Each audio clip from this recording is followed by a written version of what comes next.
두로라고 하는 나라는 고대 중동 나라인데 지금 현재의 레바논 그 근처가 됩니다. 100% 레바논 땅이라고 말하기는 어렵고요. 전쟁을 하다 말다 그래서 땅의 일부분 뺏기기도 하고 다른 나라 땅을 좀 더 차지하기도 해서 현재의 지도와 똑같다고 할 수는 없지만은 현재 레바논 지역 정도가 두로입니다. 그리고 바벨론은 지금의 꼭 이라크라고 말할 수는 없는데 이라크를 중심으로 바벨론이 아주 큰 나라를 형성했습니다. 저 아프리카 쪽으로 이집트 일부와 지금 터키 전체 그리고 지금 나오는 두로 지방 레바논까지도 이 바벨론이라는 나라가 다 이렇게 통치를 하니 굉장히 그 시대에 거대한 나라였습니다. 그러나 아시다시피 여러분 레바논이 이스라엘은 아니지 않습니까? 또 바벨론 그러니까 이라크, 이란, 쿠웨이트 지금 말씀드린 지역이 전부 다 그 시대의 바벨론, 이집트 일부 이집트와는 약간의 경계가 있습니다만 그리고 터키 전역을 터키도 굉장히 큰 나라죠. 터키 전역까지를 다 통치하고 있던 나라가 바벨론이긴 하지만은 바벨론이 선민 아니지 않습니까? 하나님이 택한 민족도 아닙니다. 이방 민족이죠. 그런데 오늘 에스겔서는 다분히 예언서적이고 또 묵시록적이기도 하지만 하나님께서 온 세상을 어떻게 주관하실 것인지 물론 이스라엘을 중심으로 말씀하십니다. 이스라엘이 악을 행하면 이스라엘 징계하고 또 이스라엘이 하나님께로 돌아오면 거의 죽은 해골 같은 에스골 골짜기의 마른 뼈같이 아무런 희망도 없는 인생도 거대한 최고의 건강함을 가진 남성 군대를 만들어 주겠다. 몸이 좀 아픈 사람이 막 지금 제대로 걷지도 못하고 화장실도 자기 힘으로 가지 못하는 그런 수준이 아니라 죽어서 뼈 해골이 되었으니 이거는 아무것도 할 수 없죠. 그런데 너희들이 내게로 돌아오면 너희들이 아무런 소망이 없는 환경이라 할지라도 나 여호와가 너에게 힘을 불러주겠다. 이런 내용이 에스겔서에 흐르지 않습니까? 그럼에도 불구하고 대부분은 이스라엘 백성들을 향한 말씀이고 계획이지만 오늘 본문처럼 바벨론을 들어서 두로를 심판하시겠다라고 하시는 분이 하나님이십니다. 주 여호와께서 이같이 말씀하시는데 그게 무슨 말씀이냐 하면 내가 여러 왕들 중에 바벨론 나라의 느부갓네살 임금을 들어서 두로를 심판하겠다라고 하신 것이죠. 무슨 의미입니까? 우리 하나님은 교회 안에만 계시는 하나님이 아닙니다.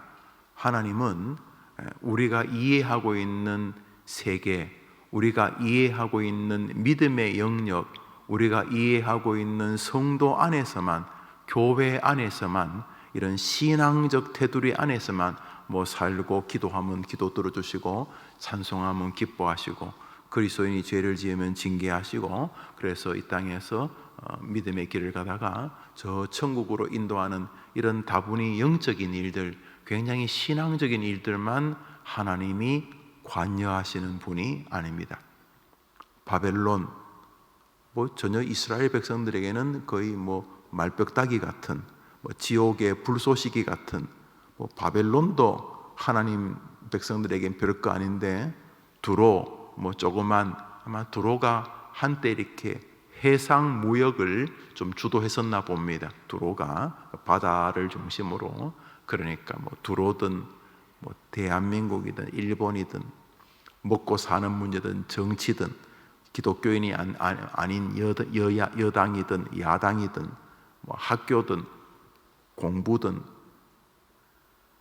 세상 모든 만사를 주관하시는 분이 하나님이시다라고 오늘 성경이 말씀하고 있는 것입니다. 나는 이스라엘 사람들, 나는 교회 다니는 사람들만 관여하는 것이 아니라 우리 앞집에 사는 불신자 할아버지, 우리 옆집에 사는 초파일 말 되면 절에 가시어 사시는 옆집 할머니도 하나님이 통치하고 계시고, 가끔 만나는 뭐 남묘 호랭개교 뭐 이상한 걸 믿고 다닌다는 세탁소 아저씨, 그 옆집에 뭐 다른 종교를 가지고 있는 슈퍼마켓 아줌마, 우리 아이의 이번 학기 이번 학년도 교사가 되었다는 무신론자 처녀 선생님, 하나님이 기독교인들만이 아니라 온 세계의 모든 것을 통치하고 계시는 분이시다라고 오늘 성경은 우리에게 말씀하고 있습니다. 그러므로 믿음의 사람이 하나님이 온 세계를 통치하고 계신다고 생각한다면은 그리스도인들만이 아니라 불신자들의 일상 일거수 일투족에도 다분히 신앙적 예민함을 놓지 않을 것입니다.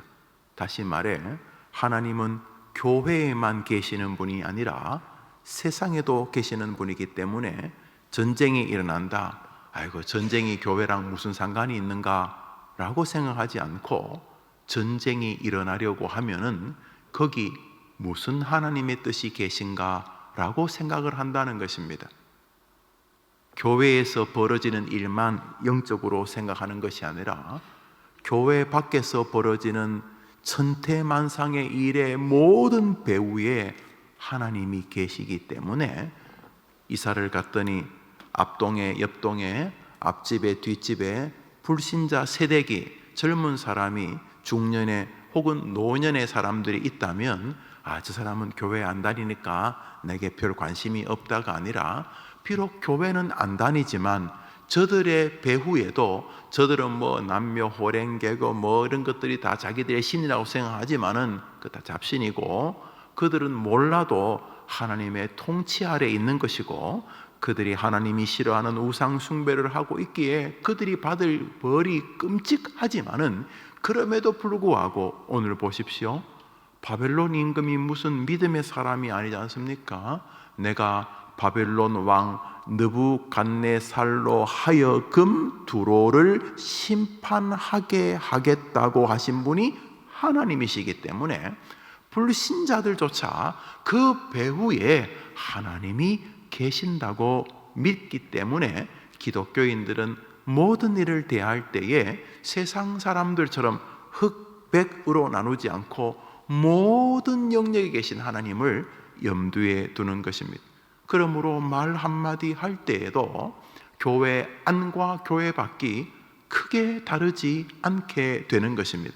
그가 모든 것을 통치하시는 하나님이라고 믿는다면, 그런데 그렇지 않으면 교회에 오면은 어투가 믿음의 어투, 믿음의 말이 되고, 세상을 나가면은 저게 교인인가 싶을 만큼 아주 험악한 이중적 삶을 능히 살아갈 위험이 있는 것이죠.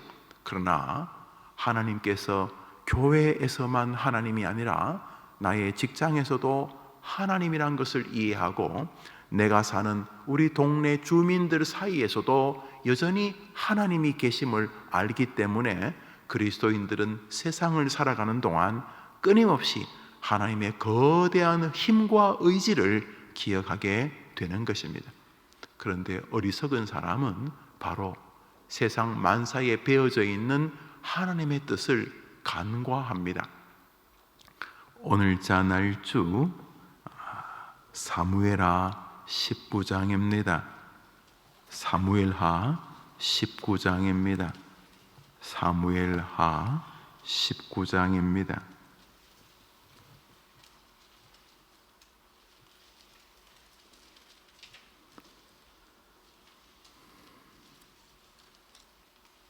(16절부터) 우리 (19절까지) 아주 참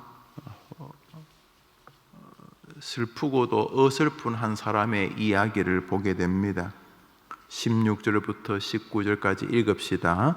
바후림에 있는 베냐민 사람 게라의 아들 시므이가 급히 유다 사람과 함께 다윗 왕을 맞으러 내려올 때에 베냐민 사람 1000명이 그와 함께하고 사울의 집안의 종 시바도 그의 아들 15과 종 20명과 더불어 그와 함께하여 요단강을 밟고 건너 왕 앞으로 나오니라. 왕의 가족을 건너가게 하며 왕이 좋게 여기는 대로 쓰게 하려 하여 나룻배로 건너가니 왕이 요단을 건너가게 할 때에 게라의 아들 시므이가 왕 앞에 엎드려 왕께 아뢰되 내 주여 원하건대 내게 죄를 돌리지 마옵소서. 내 주 왕께서 예루살렘에서 나오시던 날에 종의 패역한 일을 기억하지 마시오며 왕의 마음에 두지 마옵소서. 지금 시므이라는 사람이 여러 사람들 이름 사이에 반복해서 등장합니다. 지금 무슨 내용이냐면 압살롬이 쿠데타를 일으켜서 다윗이 도망을 갑니다. 국민들 99.999%가 압살롬을 지지했지만 하나님께서 개입하시자 0.01%도 안 되는 600명의 군대를 가지고 다윗이 다시 전세를 뒤엎게 됩니다. 아마도 대부분의 국민들이 며칠 지나자 정신이 든 거겠죠.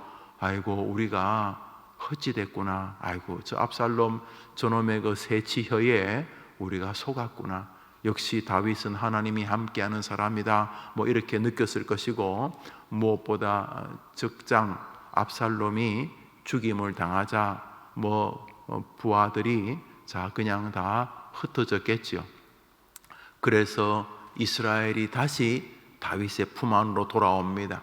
도망갔던 다윗이 군대를 데리고 요단강을 건너 다시 예루살렘 성으로 들어올 때에 한 사람이 그냥 맨발 벗은 채로 혼비백산에서 나와서 고개를 조아리고 버들버들 떨면서 나를 제발 용서해달라, 옛날 일을 생각하지 말고 살려달라 그럽니다. 그 밑에 여러 장군들은 저놈 죽여야 됩니다. 그러는데 다윗이 살려두라 이렇게 말합니다. 결국 이 사람 시므이는 훗날 솔로몬에 의해서, 다윗의 아들 솔로몬에 의해서 죽임을 당하게 되죠. 이 사람 지금 왜 이렇게 불안하게 버들버들 떨고 있는가? 다른 사람들은 다 기쁘게 다윗을 맞이하고 있는데 왜 이랬는가? 우리 잘 아시죠?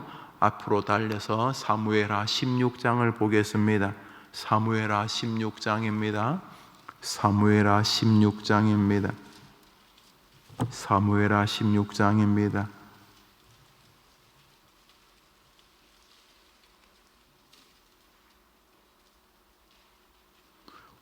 5절부터 우리 7절까지 읽겠습니다. 5절부터 7절입니다. 시작.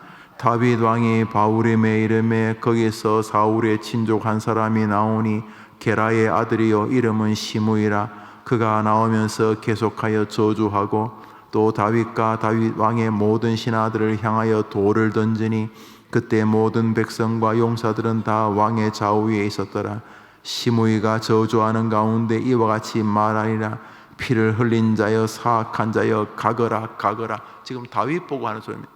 다윗이 지금 아들에게 쫓겨서 도망가는데 이 시므이라고 하는 사람이 다윗이 도망가는 길 등 뒤에 저 언덕에 서서 막 돌멩이를 집어 던지면서 다윗에게 온갖 쌍욕과 저주를 하고 있습니다. 지금 그래서 불과 16장이죠. 17장, 18장 두 장만 지나면 인생이 역전되는데 그저 사무엘하 16장에서 이런 일이 벌어진 다음에 사무엘하 56,000장쯤 뒤에서 일이 벌어지면 이해를 할 만한데 사무엘하 16장에서 이 일이 벌어졌는데 두 장만 지나면 자기가 지금 저주하고 조롱하는 다윗이 다시금 자기의 목줄을 쥐는 임금의 자리로 컴백하게 되는데 이 시므이가 왜 이러고 있을까요? 개인적인 원한이 있을 수는 있어요. 자기가 이 사울 지파였기 때문에, 베냐민 지파였기 때문에 초대 임금 사울과 같은 지파였는데, 사울이 하나님에게 버림받아서 인생이 끝장난 것은 생각지 않고 다윗이 임금된 게 기분이 나빴을 것입니다. 우리 고향 사람이 그 높은 자리에 있었는데 갑자기 우리 고향 사람 하나님 앞에 벌 받아 죽고 딴 사람이 섰다는 거하고 같은 거 아니겠습니까? 혹은 우리 자식이, 우리 집안 사람이 이래 됐다는 거죠. 여튼간에 이 시므이라는 사람이 약간의 진실에다가 대부분의 거짓말, 거짓말도 약간의 그 진실이 있죠. 약간의 진실에다가 대부분의 거짓말을 섞어서 다윗을 향하여 온갖 저주를 퍼붓습니다. 그래서 다윗의 부하들이 도망가는 길에 그래도 시므이 한 놈 저놈은 죽일 수 있다. 장군이시여 임금이시여 말만 하시면 저놈 죽이겠습니다. 그 다윗이 아니다. 내가 자식한테 쫓기는데 딴 사람이 욕하는 거 그래 대수냐, 그냥 가자. 이제 간 겁니다. 시므이가 그렇게 속 시원하게 쌍욕을 했습니다. 그런데 2장 지났습니다. 17장, 18장 가운데 하나님이 개입하셨습니다. 그리고 다윗을 다시 임금으로 세우자 이 시므이 큰일 났습니다. 그래서 오늘 다시 벌벌벌 떨면서 살려달라고, 지난번에 제가 한 황당한 짓거리를 제발 기억지 마시고 용서해달라 이렇게 말합니다. 다윗이 옆에 있는 부하들이 저런 놈은 죽여야 됩니다 이렇게 말할 때 다윗이 그러면 안 된다 이래서 살려둡니다. 그래서 시므이가 한동안 살아 있습니다.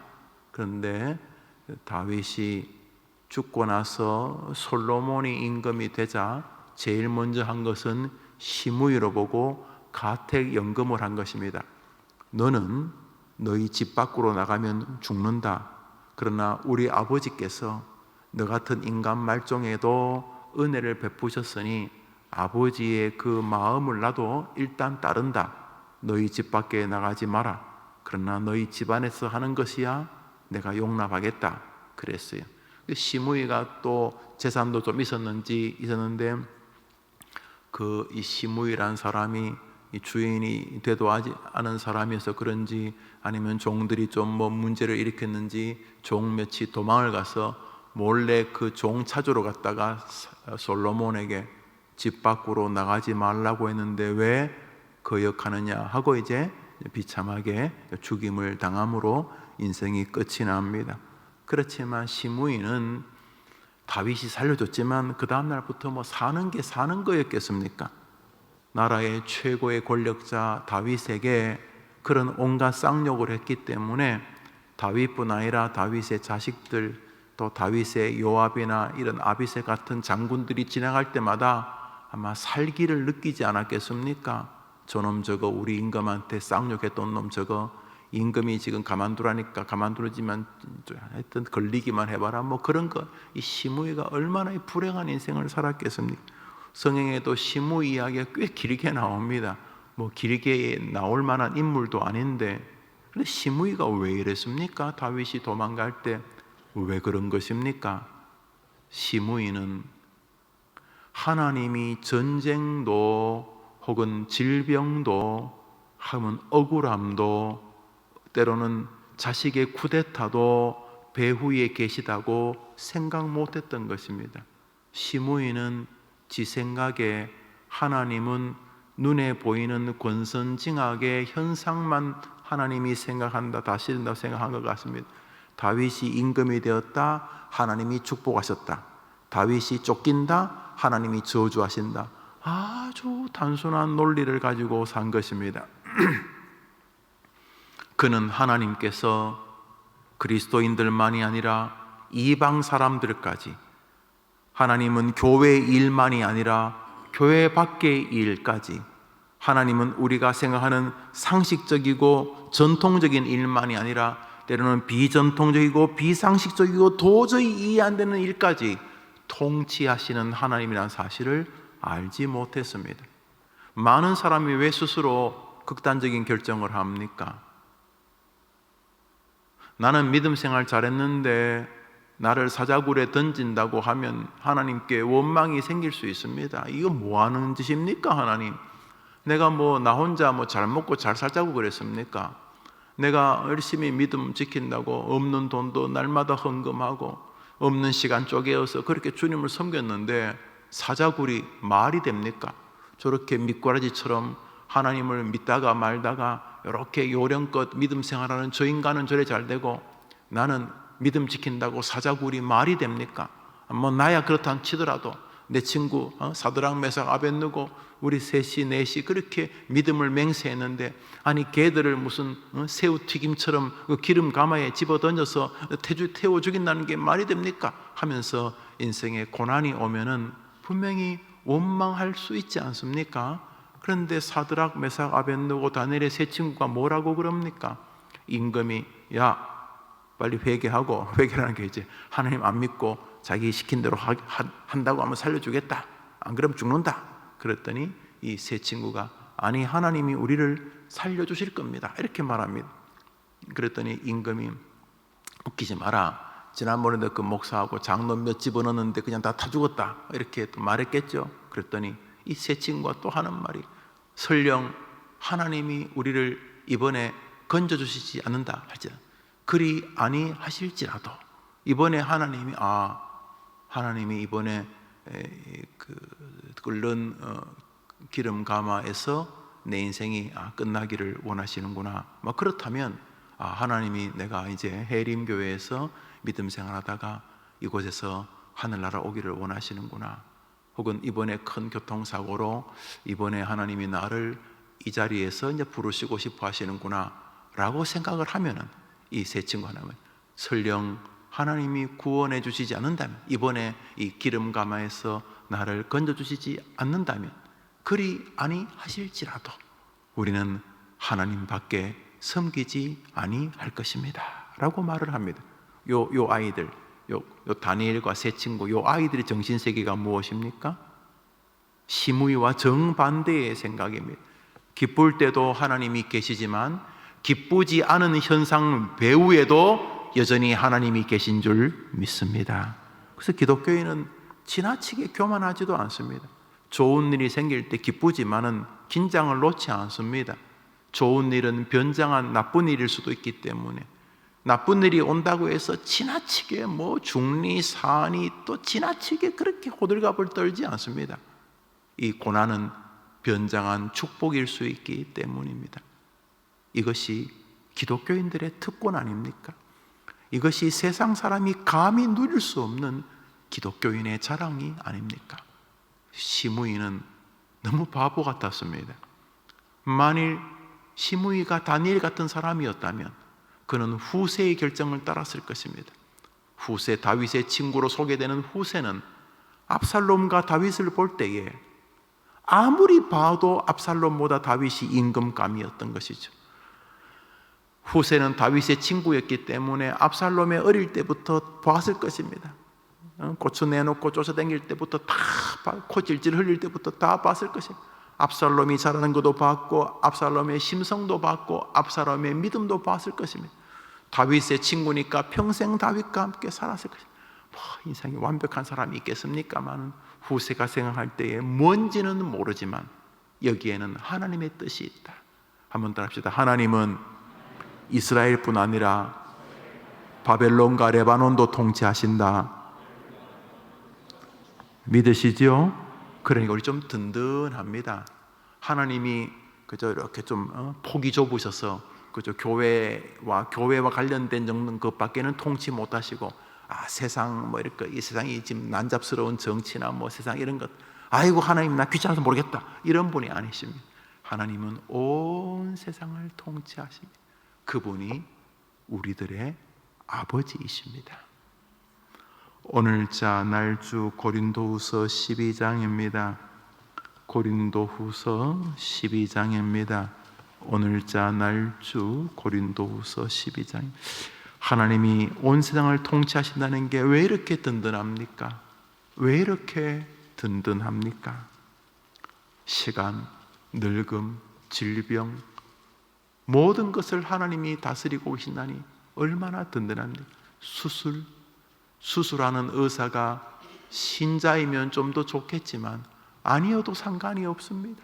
내 배를 자르고 내 암세포를 뜯어내는 그 의사도 비록 불신자 의사라 할지라도 이 수술 과정 역시 우리 하나님의 통치 아래 있기 때문에 이 수술을 통해서 조금 더 생명을 연장하시는 것이든 이 수술이 내 삶의 마지막 현장이든 우리 하나님이 온 세상을 통치하시듯 나도 통치하시니 오늘도 나는 결국 든든한 하나님의 자녀일 수밖에 없는 것입니다.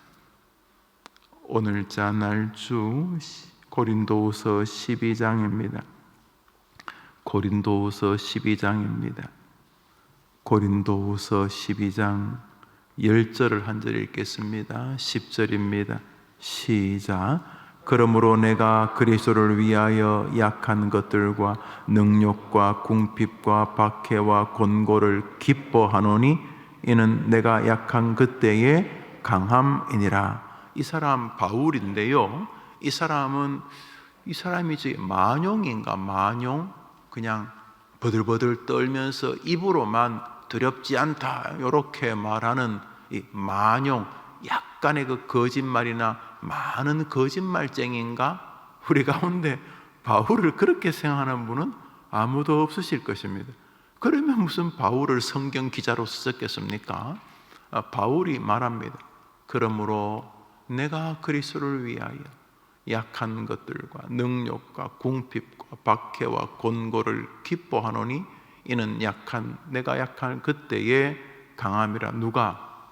그 배후에 계시는 나의 그리스도, 나의 하나님, 나의 성령님이 여전히 강하시기 때문에, 다시 말해 내가 겪는 기쁜 일뿐 아니라 때로 내가 겪는 어려운 일들조차 그리스도가 더 강하게 역사하시는 과정 중에 있는 것이기 때문에, 다시 말해 내가 겪는 고난과 공경의 배후에도 나의 구주 그리스도가 강하게 계시기 때문에 나는 그것을 크게 두려워하지 않는다라고 말하는 것이죠.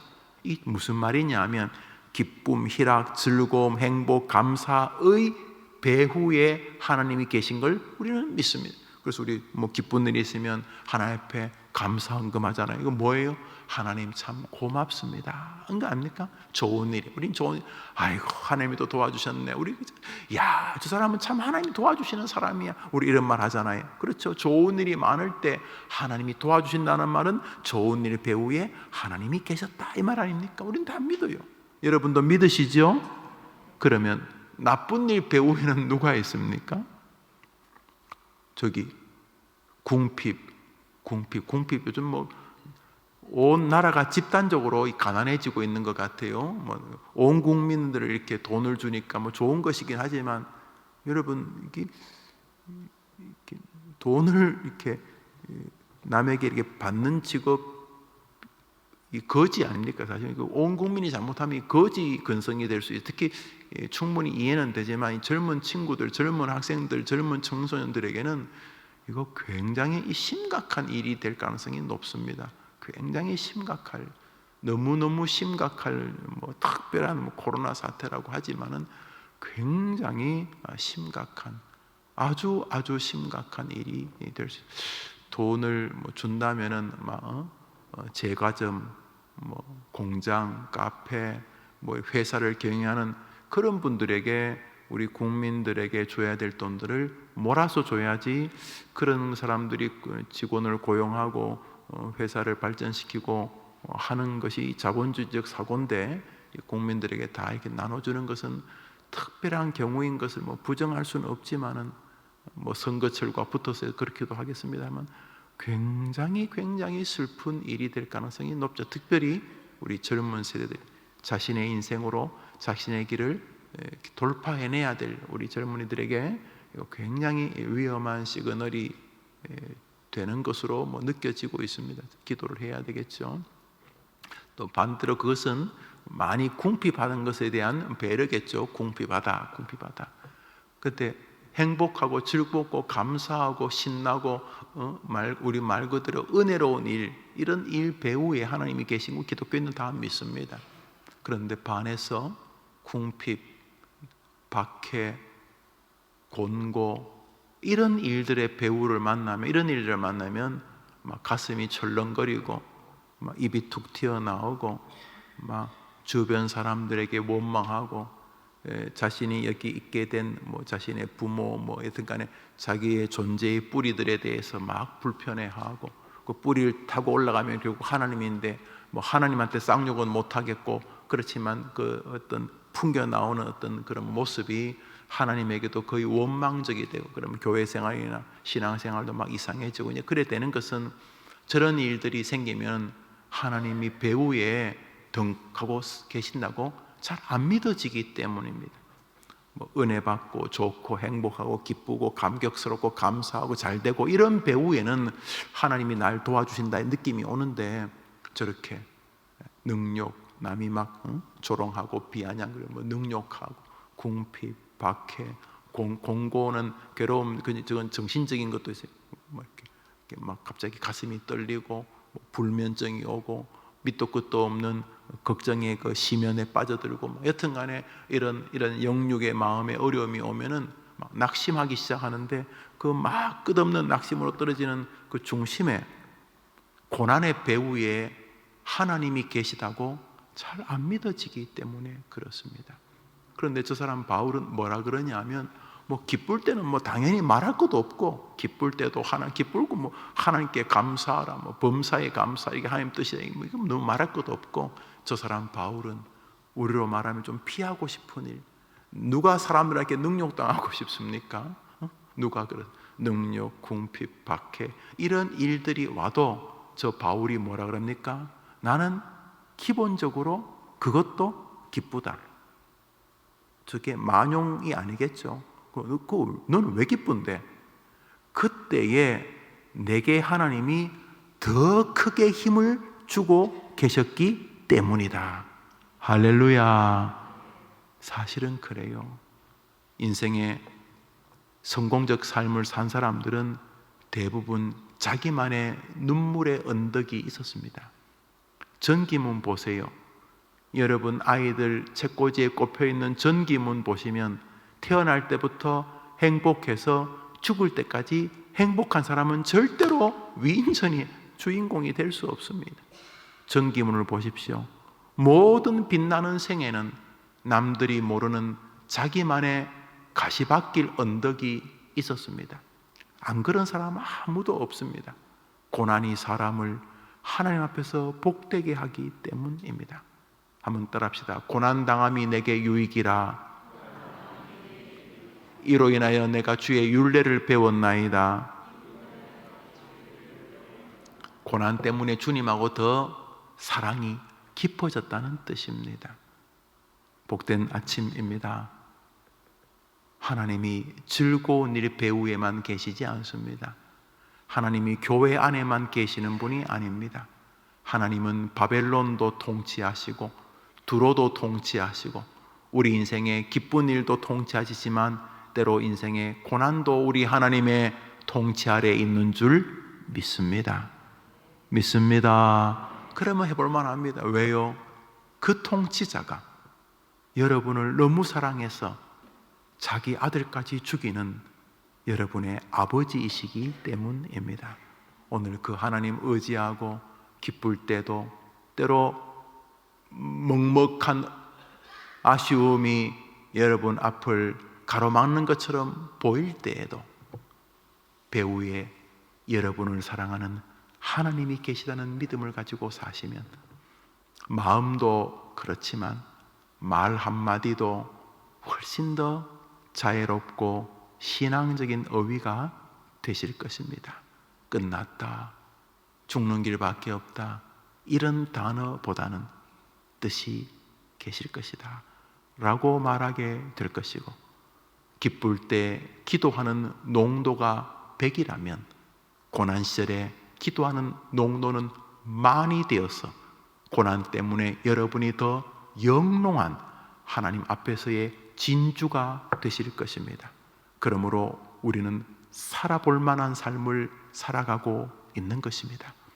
기쁠 때는 당연히, 힘들고 어려울 때는 그 배후에 계신 아버지를 바라보며 말입니다. 복된 하루, 여러분이 믿음의 주인공 되시기를 주님의 이름으로 축복합니다. 주님 가르친 기도로 예배를 마칩시다. 하늘에 계신 우리 아버지여, 이름이 거룩히 여김을 받으시오며 나라의 임하옵시며 뜻이 하늘에서 이룬 것 같이 땅에서도 이루어지이다. 오늘날 우리에게 일용할 양식을 주옵시고 우리가 우리에게 죄 지은 자를 사하여 준 것 같이 우리 죄를 사하여 주옵시고 우리를 시험에 들게 하지 마옵시고 다만 악에서 구하옵소서. 내게 나라와 권세와 영광이 아버지께 영원히 있사옵나이다. 아멘. 기도합시다.